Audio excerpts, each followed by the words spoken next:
Milý Ondro, ty jsi vlastně pokaždé úspěšný, tak to mi dělá velikou radost. Teď mě ale zajímá, jak až moc jsi úspěšný. To znamená, kdo všechno z rodiny Jančářových je dnes tady, pokud někdo vůbec. Esterko, já ti na začátek prozradím, že někdo tady je. Zatím nebudu říkat kdo. Ale chci se tě zeptat, jestli už jsi někdy vedla rozhovor ve stoje. Že bych já stála? Ano. V poště pro tebe teda ještě ne. Teď zrovna s tebou, ale vlastně. Protože já si myslím, Esterko, že se sem možná všichni nevejdete. Uvidíme. Každopádně přišlo jich 5. 5 dám.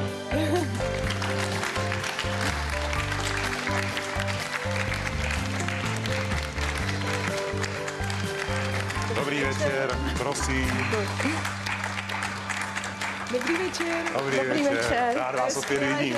Prosím. Vás jsme viděli v reportáži, je to tak, jste Jarmila. Já jsem Ester, těší mě. Paráda. Dobrý večer, vás jsme taky viděli, vy jste paní Helena. Moc mě těší, já jsem Ester. Dobrý večer. Vy se jmenujete Marie? Marika, těší mě. Dobrý večer. Já jsem Ester, těší mě. Těší mě. Helena mladší, teda po mamince Helena.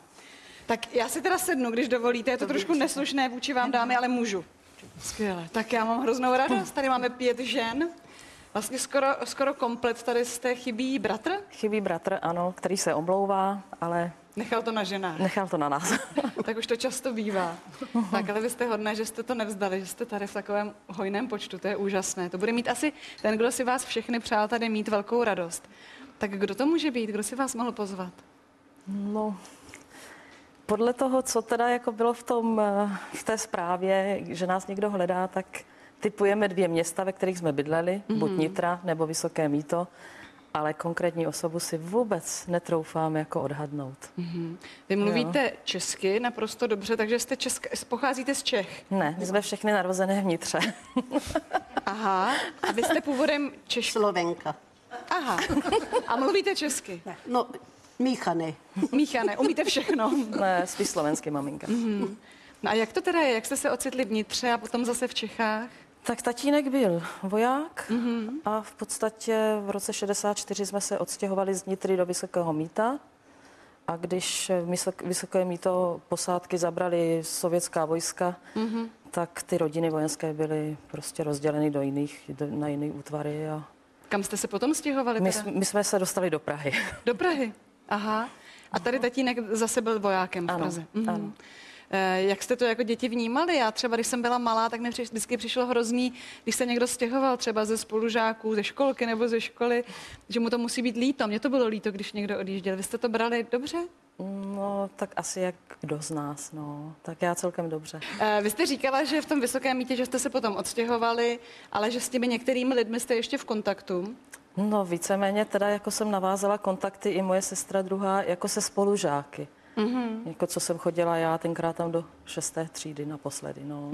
Takže jsme měli v loni sráz nějaký po 40 letech, nebo o kolika, už ani nevím. No, ale tak z těch si myslím, že to nikdo nebude. Tam přece vědí, že existují. No. Aha, a taky by si asi nezvali úplně celou Přesně rodinu. tak, ty se znali nejvíc s vámi. No, s těmi z Nitry jste s někým v kontaktu, nebo? Jenom s rodinou. Jenom s rodinou. S rodinou a maminka s některými svými jako přáteli. Ale... Takže vás nikdo abychom neopomenuli vás tam vzadu. Taky vás nikdo nenapadl? Ne, jedině Vysoký Mýto, ale jinak ne. Vysoké Mýto si myslíte? Váš manžel vlastně ještě žije? Já si zase myslím, či to nebude můj nejmladší brácha. Váš nejmladší bratr? No. Neviděli jste se dlouho? Ale vítáváme se, ale tak jako... Ale máme ten určitě, no. Dcery říkají, že ne, maminka si myslí, že ano. Vy si myslíte, že takovou jako legraci by si trošku na vás udělala? Byl by toho schopen, myslíte? No, to si myslím, že ne. Ale holky hlasují, že ne. Jak jste se ptala na tatínka, tak ten bohužel před 7 lety zemřel. Tak pokud hledá někdo konkrétně jeho, tak už najde jenom nás. No. Jenom vy ženy tady jste a bratr někde v pozadí, teda ten by se potom až když tak třeba setkal s tím, kdo si pozval. No tak asi jste nervózní, jste zvědavé. Napnuté jste jako struny, to se vám vůbec nedivím. Tak už se dozvíte. To se mi líbilo, vy jste říkala, jak nás máte ráda. jako poštu pro tebe. I strašně, strašně. To je můj nejmilejší program televize. No, to nás těší. Je to pěkný, opravdu. Ten. Tak vy už se dozvíte, kdo si vás pozval. Dívejte se na obrazovku, prosím. Děkujeme.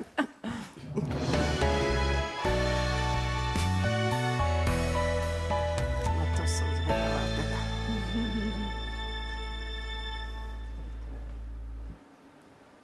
To vůbec zatím. Ahojte, Jančárky. A ako si ste mi všetky povyrástli? No teda. Tak z Nitry. Bude z Jílebnického ulice? Áno. Ideme dobre? Mami, někdo z Jílebnického, tak to musíš znát ty. Dodoš. Ne. Ďuso. Ďuso? Nevím. Tak tam pojmenuje všechny sousedy. Ďuso. Ale kdo to A má? Dulaj. Jak se jmenovali Dulaj? No Rudo Dulaj nie som. Rudo Dulaj nie som. Nie som ani Laco Singer. S těmi jsme ve styku, se Singerovými. Ten už zomrel. No. A Ďuso? Ďuso Karabinoš ešte žije. A to som ja.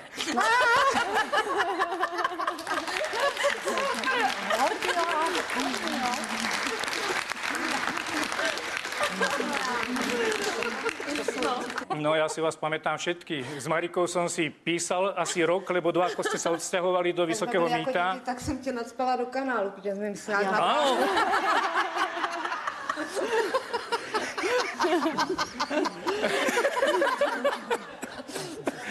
A keby len to, sú aj také veci, ktoré tu ani nemôžeme povedať. Počkejte, ale zajímá, jaké věci? Raz ma ocikala. Tak řekněte ještě důvod, proč jste si je pozval. Pozval som si vás preto, že išiel som po ulici nedávno po tej našej poštárskej kolónii a tak som si na vás spomenul. A vybavili sa mi v hlave vlastne tie naše detské príbehy, detské hry.